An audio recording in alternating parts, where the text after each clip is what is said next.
It was a difficult and emotional day in court. For the first time, survivors of clergy sexual abuse in San Francisco shared their stories with the judge and with the Archbishop in the room. They say their day in court was stolen from them when the church filed for bankruptcy last year until the judge granted this hearing. Here's investigative reporter Candice Nguyen. Candice. The judge said this hearing wasn't to make any decision. It was a unique opportunity in bankruptcy court for survivors and their families to speak, as Archbishop of San Francisco, Salvatore Cordileone, sat just feet away from them, listening. We need this to end. We need justice. In 2022, Jan's brother Rob pursued a lawsuit against the Archdiocese of San Francisco, trying to hold church officials accountable for the childhood sexual abuse he says he endured at the hands of Father Joseph Pritchard, who has since died. Later that year, the trauma became too much for Rob, and he took his own life. Jan filed the claim for him. I was finally able to give him a voice today. And you've never been able to do that before? No.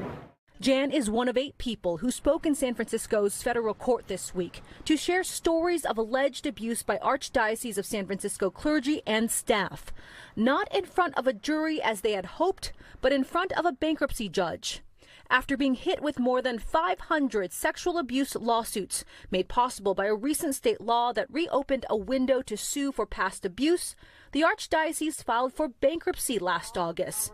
Survivors like Paul say the move shut them out of most of the process and prolonged their timeline for closure. What really bothers me is I was set for trial, but instead they decided to file for bankruptcy.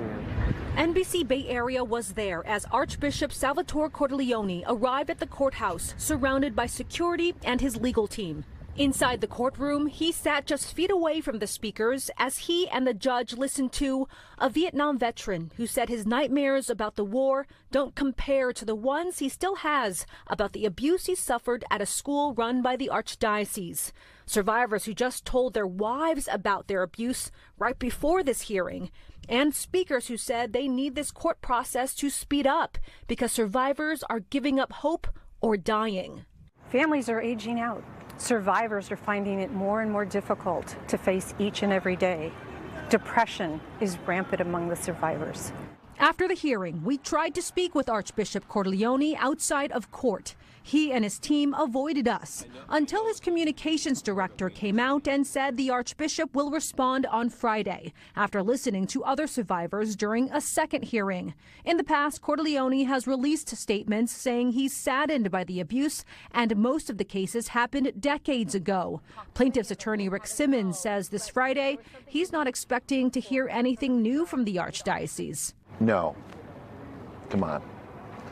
Nothing's had an impact on the church.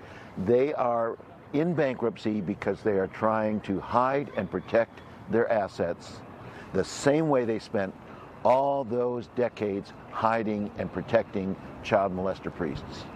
The Archdiocese of San Francisco remains the only diocese in California that refuses to release a list of credibly accused priests.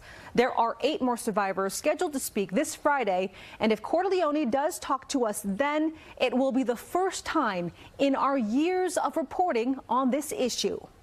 With the investigative unit, I'm Candice Nguyen, NBC Bay Area News.